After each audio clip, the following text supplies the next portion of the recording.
વડોદરાની એમએસ યુનિવર્સિટીના vice chancellor Vijaykumar શ્રીવાસ્તવે રાજીનામું આપ્યું છે. સરકાર અને હાઈકોર્ટમાં રાજીનામું આપ્યું છે. પ્રોફેસર સતીશ પાઠકે વીસી ગેરલાયક હોવાની હાઈકોર્ટમાં અરજી કરી હતી. હાઈકોર્ટ અરજીના અનુસંધાને ચુકાદો આપે તે પહેલા જ રાજીનામું જે છે વીસીએ ધરી દીધું છે.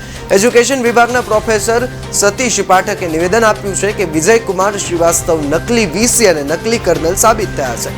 નકલી વીસી પાસે સરકારે પગાર પાછો વસૂલવો જોઈએ. નકલી વીસીએ લીધેલા નીતિ વિષયક નિર્ણયોની પણ યોગ્ય તપાસ થવી જોઈએ.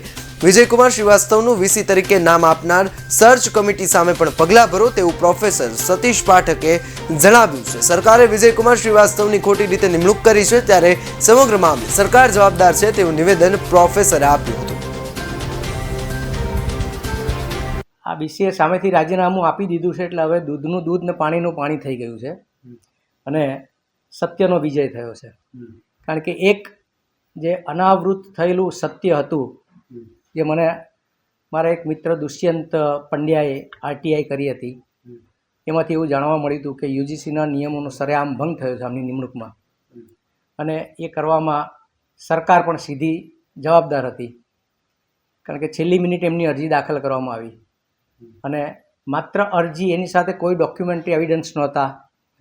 એમણે પણ ખુદ વિજય શ્રીવાસ્તવે પણ એમના એફિડેવિટમાં સ્વીકાર્યું છે કે મેં આની સાથે કોઈ ડોક્યુમેન્ટરી એવિડન્સ જોડ્યા નથી. અને એવી દલીલ કરે છે કે આ તો બધું સરકારે અને સર્ચ કમિટીએ મને બેસાડ્યો પકડીને, એટલે હું કોઈ રીતે ગુનામાં નથી. એમના આવા સ્ટેટમેન્ટથી સરકાર પણ છંછેડાઈ છે અને સરકારે પણ એને હવે બચાવવાનું બંધ કરી દીધું છે. એવું લાગ્યું કે હવે આ તો આપણી ઉપર પણ માઠલા ધોવે છે.